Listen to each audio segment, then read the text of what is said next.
No niin, uusi matkustustapa, uusi peli. Kuka pelkää valkoista miestä? Tässä laivassa ei ole yhtään ketään muuta valkoista miestä kuin myö. Me on täys rauha täällä olla. Ei voi valittaa.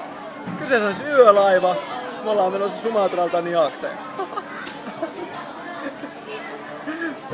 Terveistä flashbackereille, Henu, Tanja, teidän pitäisi olla täällä. Haloo. Matkustuspäivä 2, matkustustapa 4, minivään.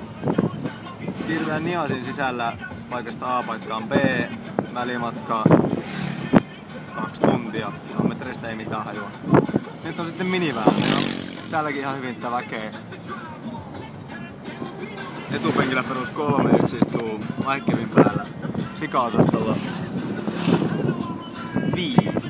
Siellä on 5 ihmistä tuolla. Tässä keskiosastolla meitä on 4. Lassinen kana on myös. Eli mitäs meitä tässä nyt sitten menee? 12-11 ihmistä vetää tämmösen miniväänillä. Plus kanaa tietenkin. Ei se oo se määränpää, vaan se matkanteko. Loppu.